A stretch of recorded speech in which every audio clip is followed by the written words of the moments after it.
It's time for my fragrance haul. I'm gonna add a few other things that are not fragrance, but mostly we'll be focusing on fragrances. So thank you again for joining me today. I have a lot of things that we will be talking about today. My voice is a little different because I'm a little bit sick, so please bear with me. I hope naiintindihan nyo pa rin ako. Medyo ngongo yung lola nyo. I still chose to record because I want to put up content for you guys. So anyway, let's start with the fragrances, of course. Let's start with this one, which is body care. This is, what is this? Velvet Petals Luxe. I didn't buy it because of this. I swapped this with one of my office mates. I had a lotion na doble yung binili ko from yung aromatherapy. Di ko alam na na-order ko na pala siya, tapos na-order ko sa ibang seller. My God, my brains. Well, anyway, I swapped it to someone in the office na hindi niya masyadong nagustuhan tong si Velvet Petals Luxe because it's too much for her. Like, it's too sexy, too provocative type of fragrance. This is Lavish Starflower, Patchouli Woods, and Opulent Take on Velvet Petals. So, for me, hindi siya masyadong malapit kay Velvet Petals. Naamoy ko pa rin naman siya kahit may colds ako. So, it's not COVID. Thank God. It's a fruity take on Velvet Petals. Wala akong maamoy na something warm. Kasi si Velvet Petals kasi is warm. This is more like a fruity, tropical version niya siguro. When I use this one, ang naaamoy ko sa room kasi nagpo-project siya a little bit. Para akong nag-spray sa room nung ginamit ko siya nung nakaraan. When pagkatapos maligo, tapos nag-lotion ako, tapos it's like a tropical fruity na sexy na fragrance. By sexy, I mean like perfumey type of fragrance, but it's tropical. Tropical meaning may pagka-coconutty siya, pero hindi mo siya mapo-point out na ay coconut yon. Pero it's somehow a little bit coconutty. I don't know why, pero wala naman siyang coconut sa notes niya. Pero maamoy mo yung pagka-fruity niya, and patchouli, definitely. I think that's the reason why she didn't like it that much, because the patchouli is strong. But anyway, ito yung first na lotion ni Victoria's Secret that I tried so far. So if you want me to do a comparison between Victoria's Secret and Bath and Body Works na lotions, let me know. I can do that for you. Let me know in the comment section below. So I tried decants, and we're gonna talk about them real quick because I don't have the notes, I don't have the accords, I didn't have the time to write them down, but of course, we're gonna base it on my experience. I think maalala ko pa rin naman yung experience ko sa kanila. Let's start with this one, Japanese Cherry Blossom. So, ito yung pinakaunang Bath and Body Works na na-try ko sa tanang buhay ko. I got it as a gift. A few years ago, I think that was 2017, umuwi yung tatay ng best friend ko, working in the US. I mean, residing in the US. Tapos, may dala siyang maliit na travel size ng Japanese Cherry Blossom binigay sa akin. Yung kwento nun, nagbibigay na siya ng gifts. Tapos, sumama kasi ako sa family gathering nila kasi nga, close kami ng best friend ko, and I helped a little bit with taking care of her kids. That was years ago. We were in a different city pa noon. And, nung magbibigay na siya ng gifts, tapos, may mga bags, tapos, I wanted so much to disappear. Like, why am I here? Pero binigyan niya ako ng pabango, which was Japanese Cherry Blossom. Naka-spray, yung travel size siya na, iba pa yung itsura nun. I'll put it right here. Hindi ko siya masyadong bet, pero, syempre, hindi mo naman, it's gonna be rude if you're gonna say, no, I don't like this scent. Pero, ginamit ko siya until it was naubos. Till it was so konyo. Naubos siya, and hindi ko na maalala yung exact amoy niya. So, I wanted to try it because I wanted to compare it to something na bago. I'll show it to you later. It's like a powdery na, like a 90s type of scent. It smells, for lack of a better term, old to me, which means it smells a little bit vintage. Yung parang old scent DNA na, parang, hindi na siya modern. That's what I meant to say. Na it's very powdery. Like, very powdery floral scents are not my jam. They're not really for me. Yeah, it's if you're looking for a powdery na floral na scent, Japanese Cherry Blossom. I'm sure naamoy nyo na to if you have been a fan of Bath and Body Works. This is one of their biggest bestsellers even before, like years and years. So I know naamoy mo na siguro to, and yeah, it's very nostalgic for my nose kasi nga for a time ito yung naging fragrance ko. Nasa Baguio pa ako noon, and yeah. Next one, another floral scent is Perfect Peony. So, Perfect Peony, ang bango nito. Kaso, it's gone in like about an hour or two. Hindi ko na siya masyadong maamoy. So, I would probably buy kung it's in an EDT version. But if it's in the body mist, discontinued scent din naman to, kaya baka mahirapan din ako hanapin. So, I'm just glad na naamoy ko siya. Pero bango niya, kung floral yung gusto mo, fresh floral na fragrance, baka magustuhan mo si Perfect Peony. I like it. It's just that it's too weak on my body chemistry. So, if you can find the EDT, if I can find the EDT, I will probably buy it. But for now, okay na ako na na-try ko, naamoy ko siya. We have Velvet Sugar. Someone recommended that I smell this one in the comments before. Hindi ko na maalala kung ano yung pangalan. If you are watching, let us know in the comment section below so I can acknowledge you and say thank you. So this is a sugary, sweet, fruity type of fragrance, si Velvet Sugar. Medyo mahirap na siyang hanapin, and I want to move on to newer scent. So I didn't buy the full bottle. I'm like, this is a fruity, sweet scent. Mabango siya, pero I feel like it's not very unique. My nose is turning red because I have to blow my nose several times. So I hope naiintindihan niyo pa rin ako. I hope I'm still clear. So Velvet Petals is a fruity, sugary, sweet scent that I think I can find this type of DNA in other fragrances. So I'd like to move on to the newer scents and just be grateful that I smelled this one. This is good if you can find it, and a great deal. Although this is already a discontinued scent, so I don't really want to focus on discontinued scents in my channel.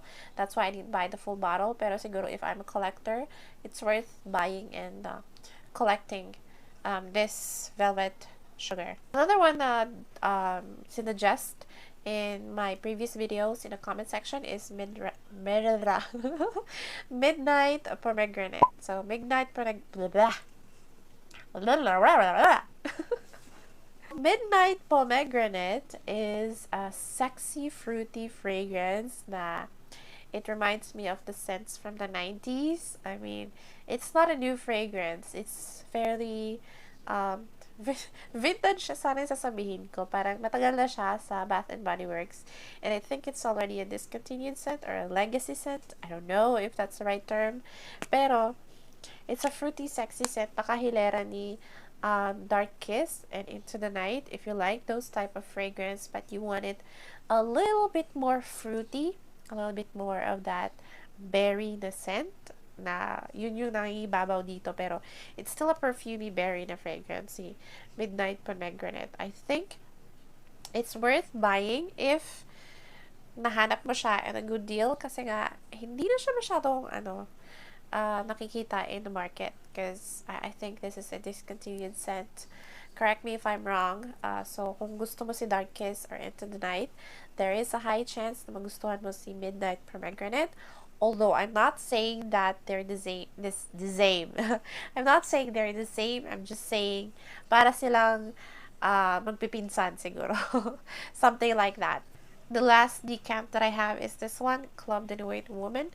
So Club de Nuit, Nuit or Nuit, is from Armaf. Armaf is a Middle Eastern brand, and it's a dupe house, meaning gumagawa sila ng clones of famous fragrances, and this is a dupe of Chanel Coco Mademoiselle. Kaso hindi siya para sa akin. I don't know, but it's too much for my nose. I think I'm not yet ready for mga pang Chanel type of fragrances, yung medyo matapang, medyo a little bit too perfumey. It smells a little too grown up for my nose. Although I'm 30, sometimes yung mga too potent the fragrances, like, they smell a little too grown up for me. So I would not recommend this if you have sensitive nose like mine. If parehas tayo ng mga taste and fragrances, you might not like Club de Nuit. But if you want like pang malakasan, like almost something that your grandma would use, you might like Club de Nuit Woman. I don't know if it smells similar to Coco Mademoiselle because I haven't smelled that one. I mean, I don't really want to spend money on Chanel, so I've never tried that. But yeah, if you like yung mga incensey, I don't know if that's the right term. Yung may pagka-incensey na pagka-sharp na may pagka um, chemically. I don't know if that's the right term, pero I don't know if you get my point. Let me know if you tried this fragrance in the comment section below, if you agree with me or not. I would like to hear your opinion. Let's move on to the body mist and then we'll move on to the fragrances. Mayroon tayong tatlo na perfumes, but we have 2, 4, 5, we have 6 body mist. I-include ko na to. Hindi ko alam kung bakit nandito to si Marshmallow Pumpkin Latte, but I do not recommend this if you're looking for a safe blind buy type of pumpkin scent. This is a spicy pumpkin na scent. I have reviewed this one on previous videos, so I'm not gonna talk a lot about this. Na-hype siya, so wag ka magpadala sa hype if you know that you don't like spicy fragrances. I finally bought again Butterfly. So Butterfly, I have featured this one in my previous videos. I sold that kasi I had some terrible experience with that bottle. Kasi yung binagbilhan ko, 3 buwan kong hinintay sa kanya. Tapos nang dumating, like 20%, 20 ml na missing from the bottle, and she still charged me the same way she would charge a full bottle. So, anyway, I'm glad na maayos na yung pinagbilhan ko nito ni Butterfly. So, if you like sweet pea, there's a high chance that you will like this. Although this is a little bit more fruitier, a little bit less sharp than sweet pea. Sweet pea has a little bit more perfumey aspect, although it's still sweet, although it's still fruity, with some floral aspects in there. So this is raspberry nectar, raspberry nectar, iris petals, airy vanilla. So meron siyang vanilla on the dry down, pero on my nose, it's not too much ng vanilla niya. Hindi siya masyadong prominent yung vanilla and Butterfly. It's more berry and florals to my nose. We have another floral fragrance. We have Winter Cherry Blossom. So this is the modern version, a newer version of Japanese Cherry Blossom. Look at the packaging and the name. It will remind you of Japanese cherry blossom, including the scent. Although this is different. This is frosted cherry blossom, ruby berries, and silky amber. So this one, let's spray it. Yeah, this one is not as powdery as yung Japanese cherry blossom. In Japanese cherry blossom, kasi it's too powdery for my liking. But this one is a little bit more fruity, a little bit more sweet, like a younger version. If you would ask me to choose between Japanese cherry blossom and this one, I would choose this one. This is like a modern take on Japanese cherry blossom. This is younger, this is fruitier, less of the powdery, perfumey aspect of Japanese cherry blossom. Although this is still a floral type of fragrance. So kung hindi ka para sa floral na fragrance, it might not be for you. But if you like florals, if you love Japanese cherry blossom, there's a high chance you will like this. My nose is getting clogged, so please bear with me. I just want to finish this video. Anyway, let's move on. I can still smell though, which is weird. Anyway, this is Sapphire Moon. I like the packaging. Like, look at that. It's like a, what do you call this? A galaxy? Is it a galaxy? I don't know. Well, anyway, this is Sparkling Pear, Sheer Freesia, Moonlight Musk. New beginnings await under a dream-filled sky. Oh my god, my voice. It's almost ngongo na yung lola nyo. Ooh, this smells to me like a juice, although I'm not sure if I'm accurate. But this is a fruity fragrance. Miyak yung aking ilong. Oh my god. So this is a fruity, the boozy, the fragrance. I don't know where that boozy thing is coming from. Maybe the sparkling pear. it has a little bit of fizziness. Alam mo yung, para siyang juice na matamis. Para siyang palamig, pero it has a little bit of muskiness. Like, it has a little bit of warmth in there. So yeah, I don't know anything na kaamoy nito. I don't have anything to compare it to because it smells new to me. Although, if you don't like sweet fragrances, a little bit fizzy na parang juice, na fruity na fragrances, you might not like this one. It has a little bit of warmth, but it's still a fresh one.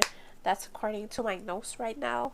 So, I'll update you guys in the future if ever na I will use this. I have used this already and it didn't really register anything a lot. But yeah, let's talk about it in future videos. If you have tried this, let us know in the comment section below what's your experience with Sapphire Moon. Ang ganda ng packaging niya. I love it. Ito kasabayan ni Sapphire Moon. Meron pang pangatlo like Prismatic Stars, pero nung nireview ni Pretty Sense and she didn't like it, I think that's the one she didn't like. Hindi ko na siya in-order.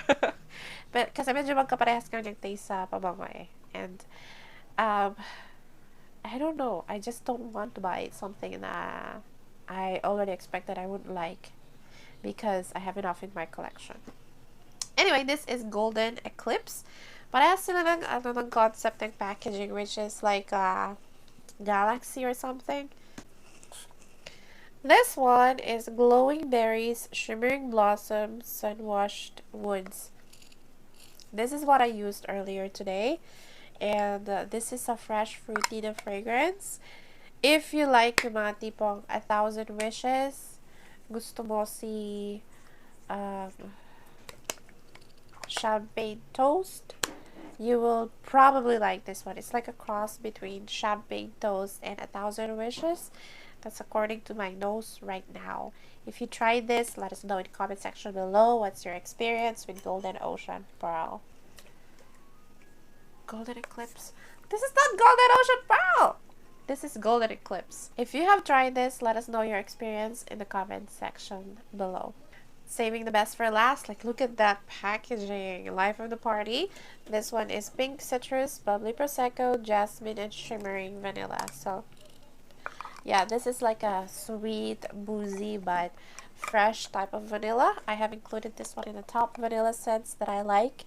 Top vanilla recommendations. It's not purely vanilla. It's like it's not the super sweet, super cloyingly, sickly sweet vanilla.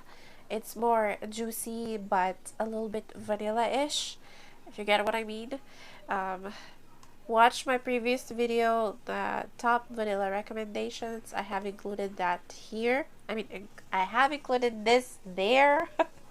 This is a very nice packaging. Like, you would buy it for the packaging.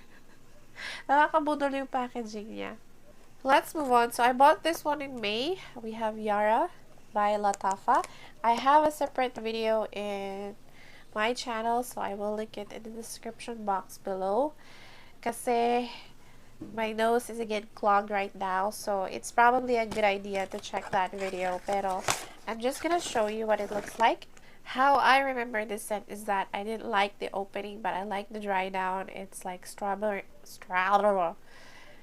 How I remember this one is I didn't like the opening. I didn't like it when I first sprayed it. Pero nung binalikat ko dun yung review ng iba, like Pretty Sense review about this one, sabi niya, test it after 2 weeks. And I did. And I changed my mind. I like it. I like the dry down more than the opening. I cannot smell anymore. This is like a strawberry milkshake. Ayoko kasing spray kasi masyadong marami nang na-spray dito sa room. And I'll be staying here. This is, for some people, iba-iba yung versions nila dito. It was compared to Montblanc Signature. That's the reason why I bought it. Kasi I love Montblanc Signature. But for me, it's not the same. It's still creamy. It's still lactonic. It has that strawberry, creamy, milkshake-ish type of fragrance in my body chemistry. Some people, may nakita ko mga reviews ng iba na hindi daw lumalabas sa kanila yung pagka-milkshake, strawberry milkshake sa kanila. But for me, yes. And I would highly recommend this one if you like yung mga creamy, lactonic na fragrances. And if you like strawberry. Kung gusto mo yung mga tipong snowflakes and cashmere type of fragrances, magugustuhan mo to. It's the si snowflakes and cashmere kasi is the creamiest lactonic na body mist na naamoy ko. So, kaya ako siya kinakompare doon, but they're not exactly the same. The second perfume I bought this month is this one from Zara, Wonder Rose. Ang ganda ng box niya. Like, look at that. Wala akong unboxing video nito, separate video, but this is what it looks like. Simple lang yung box niya, and that's what the bottle looks like. So, this is what the bottle looks like. This is Zara Wonder Rose. So, nung naamoy ko siya sa store, I was like, yeah, I like it. Pero nung umuwi ako, I'm like, yeah, it's a boring fragrance. I'm like, I can get this type of scent in body mist or a local fragrance. Like, why the hell did I buy this? I can't smell it, so I'm not at a liberty to tell you exactly how it smells like. Pero ang maalala ko sa kanya, it's a fruity, a little bit of rose.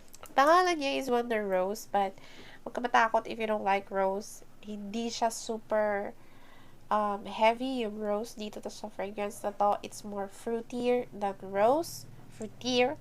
It's more fruits than rose. It's a young na scent.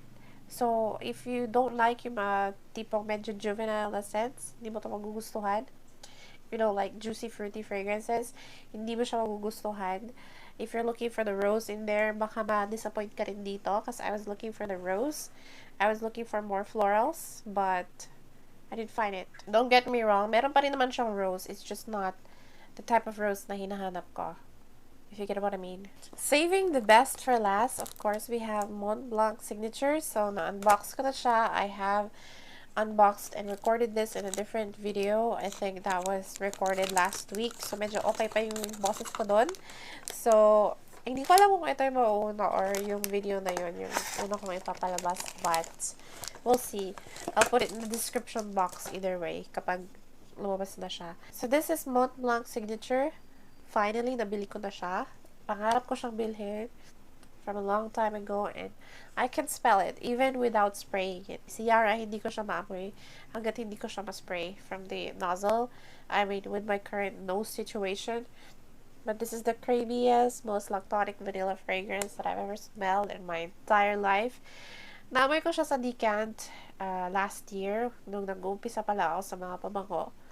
And, hindi ko siya makalimutan. Like, lagi kong iniisip na parang gusto kong bilhin to. Pero yun nga, inuna ko yung mga body mist. Siguro kung hindi ako bumili ng maraming body mist, nabili ko ng to noon. Pero, syempre, we have to wait. We have to set our priorities straight. Yung pag bumili ka kasi ng ganito, it's not gonna be easy to dispose compared to body mist. And, yung focus ko noon is more quantity than quality because I'm still growing my channel. So now that I am able to, pinag-ipunan ko siya with my affiliate earnings. So yeah, I finally bought Montblanc Signature.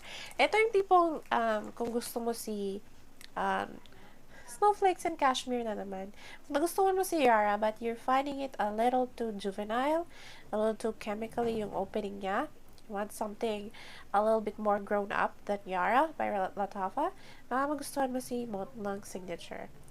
Does it smell redundant kapag meron yung dalawa? For me, it's not kasi they're not exactly the same. The other one is more like a younger version of the other one. Pero version pa rin naman niya. But anyway, I still think that they're not the same. That they're not too redundant in my collection. If na-appreciate mo yung effort ko to still film even while sick, please give me a thumbs up. Let me know in the comment section below kung meron kang gustong ipatry sa akin. affordable lang fragrances lang tayo muna. And I'm not sure if I'm gonna buy everything that you will suggest in the comment section below, but I will still try. And who knows? I'll keep it in my list and we might try it in the future. Thank you for joining me today. Kahit may sakit ako, I'll see you on this next video. Bye!